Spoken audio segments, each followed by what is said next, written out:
জিব্বা দিয়ে সাইডে ফেলতেছেন পর তারেক জিয়ার জন্য। আপনি তো একদম ভাই, উনি হলো এই আসনের হলো এমপি ক্যান্ডিডেট, ঠিক আছে? কোন দলের স্যার? জামাত ইসলামী। জামাত ইসলামী। বুঝতে পারছি স্যার, আমাদের ক্যান্টনমেন্টের নিরাপত্তার সাথে ক্যান্টনমেন্টের গানে না না, আপনারা তো ওখানে গান নিয়ে বসে আছেন, আপনারা জিব্বা দিয়ে সাইডে ফেলতেছেন পর তারেক জিয়ার জন্য। আপনি তো একদম আমরা কেন চাইতে পারবো না? আমাদের স্যার এটা আমাকে বলে তো ইয়ে হবে না। যে স্যার এটা স্যার আপনি এই হিসেবে আপনারা দেশটাকে পরিকল্পিতভাবে ধ্বংসের দিকে নিয়ে যাচ্ছেন, আবার পরিকল্পিতভাবে ধ্বংস করতেছেন আপনারা। দিস ইজ টোটালি দেশটাকে টোটাল সেনাবাহিনী কিছু অফিসার স্যার আমি আপনাদের তো যাওয়া নিষেধ করি না স্যার। বিতর্কিত হচ্ছে, বাংলাদেশের সেনাবাহিনীকে আপনারা বিতর্কিত করতেছেন সরাসরি ডিসক্রিমিনেশন করতেছেন আপনি, ঠিক আছে? একেবারে সরাসরি। আমি প্রথমে সেনা প্রধানের সঙ্গে কথা বলবো। না স্যার বলতে পারেন স্যার, হ্যাঁ, আপনি কথা বলে দেন। কেন তো আমার গাড়ি আটকে রাখবেন কেন আপনি? আমি তো স্যার আপনাকে না না, আপনি তো আটকে রাখছেন। আমি তো স্যার আপনাকে যাইতে দিলাম স্যার, আমি তো আপনাকে আমাকে একটু সহযোগিতা করবেন। আমার টোটাল সেনাবাহিনী এদেশের সম্পদ, এই সম্পদকে আপনারা বিতর্কিত করতেছেন আপনাদের ব্যক্তি স্বার্থে। স্যার একটু স্যার ব্যক্তি স্বার্থে করতেছেন, ব্যক্তি স্বার্থে সরকারকে এই প্রশাসনকে আপনারা বিতর্কিত করতেছেন। একটু আমাকে সময় দিন স্যার। সময় দিন। মানে আরেকটার জন্য একটা মোটরসাইকেল মেরে দিয়ে চলে গেছিল। একটা ডিসঅ্যাপয়েন্টিং সিচুয়েশন করে সারা দেশে খুব তাড়াতাড়ি আপনাদের জন্য দেশটা বিশৃঙ্খলা হবে। পুরো দেশটা বিশৃঙ্খলা করতেছেন আপনারা। এমন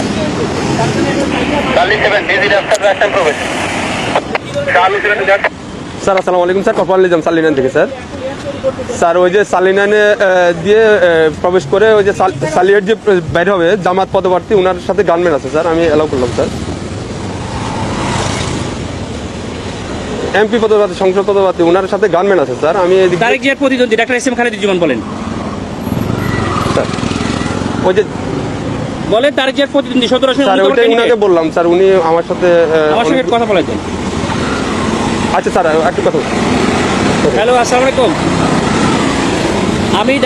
আমি doctor S M Khaleduzzaman, Dhaka 17 আসনের জামাত ইসলামী। না, কিন্তু আপনারা তো তারেক জিয়ার জন্য জিব্বা দিয়ে রাস্তা পরিষ্কার করে ফেলতেছেন, তাহলে আমাকে কেন দিবেন না? Why not? আপনি শোনেন, আপনার নাম কি বললেন?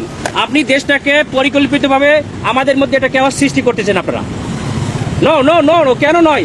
আপনারা দেশটাকে ধ্বংসের দিকে নিয়ে যাচ্ছেন এবং কিছু অফিসার নিজেদের ব্যক্তি স্বার্থ হাসিলের জন্য আমাদের সুপরিকল্পিতভাবে 5 আগস্টের পরে আমাদের দেশটাকে আপনারা ধ্বংস করতেছেন, আমাদের দেশটাকে পুরো ধ্বংসের দিকে নিয়ে যাচ্ছেন আপনারা। আমি সেনা প্রধানের কাছে এটা কমপ্লেন করতে চাই। আপনাদের অফিসারের সঙ্গে আমি কথা বলতে চাই। রয়েছে স্যার, বডি ক্যামেরা অন আছে স্যার। আমাদেরকে নিরাপত্তা দিচ্ছে, আমাদেরকে নির্বাচন কমিশন থেকে নিরাপত্তার জন্য দিচ্ছে গানম্যান, আবার আপনি আমাকে যাইতে দেবেন না কেন? স্যার আসসালামু আলাইকুম স্যার। অত্যন্ত সুপরিকল্পিতভাবে আমাদের দেশটাকে ধ্বংস করা হচ্ছে, খুবই পরিকল্পিতভাবে। স্যার বলছি স্যার স্যার আমরা এটা নির্বাচন কমিশনকে জানাতে হবে। স্যার আসসালামু ভিডিও আলাইকুম করো, আমাদের গাড়িতে আটকে তোমরা ভিডিও করো, এটা ভিডিও করো যে আমাদের গাড়িতে স্যার। সরি স্যার, এখানে ক্যান্টনমেন্টে ভিডিও করা যাবে না স্যার। আপনারা তো ভিডিও করছেন কেন? আমরা তো অধিকার আছে স্যার। আপনারা দেশটাকে পরিকল্পিতভাবে কেন ধ্বংসের দিকে নিয়ে যাচ্ছে বাবা? অনেক মানুষ রক্ত দিয়েছে, আপনার কথা বুঝতে পারছি স্যার। মানুষ রক্ত দিয়েছে, আপনারা আর রক্ত নিয়েন না আল্লাহর রাস্তে। দেশটাকে সেনা প্রধান অত্যন্ত ঐতিহাসিকভাবে দেশটাকে এভাবে রক্ষা স্যার করছে। আমি তো আপনাকে যাইতে নিষেধ করি না স্যার। হ্যাঁ, আমি তো আপনাকে বলছি আপনি যান স্যার, কিন্তু আমাদের ক্যান্টনমেন্টে গান নিয়ে অস্ত্র নিয়ে ঢুকা নিষেধ, এটা স্যার। তাহলে এটা আমাদের আপনাকে গানম্যান কেন দিচ্ছে?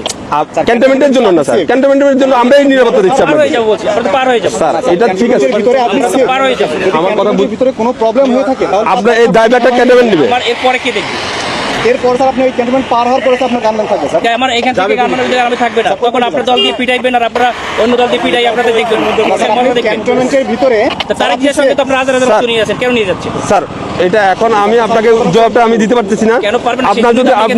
আপনি যদি কোনো সমস্যা তো প্রশাসনের লোক, আপনাদেরকে জবাব স্যার দিতে বুঝতে তো হবে। আমাদের যদি কোনো ইয়া থাকে, আপনার যদি কোনো কমপ্লেন থাকে, আপনি তো স্যার বললেন যে আমাদের স্যারের সাথে কথা বলবেন, হ্যাঁ, আমরা ওনার আপনি সাথে কথা বলেন স্যার। আমি তো আপনার ওই না, না, ইয়াটা দিতে পারবো না আমরা পারবো না, এটা অসহায়ত্ব প্রকাশ কেন স্যার। এটা তো আমার যেটা নিয়ম স্যার, রুলস আপনারা পরিকল্পিতভাবে দ্বিচারিতা কেন করবেন? স্যার। এই জন্যই স্যার আপনি এই কমপ্লেনটা করেন স্যার। আমি তো না না, সেটা কমপ্লেন আপনারা কোথায় করবেন? আপনি তো বললেন যে সেনাপ্রধান স্যারের সাথে কথা বলবেন, হ্যাঁ, ইলেকশন কমিশনের সাথে কথা বলবেন। অথরিটি কি বলছে? আপনাকে কি বলছে? বলছে স্যার গানম্যান নিয়ে অ্যালাউ নিচ্ছে স্যার। আপনার যেতে গেলে এমনিতে আমার কাছে সহযোগিতা করতে হবে স্যার। একটু সহযোগিতা করেন স্যার প্লিজ। না, সহযোগিতা না, আপনারা অত্যন্ত পরিকল্পিতভাবে দেশটাকে ধ্বংস করছেন, দেশটাকে রক্ষার দায়িত্ব আপনাদের। তাই না?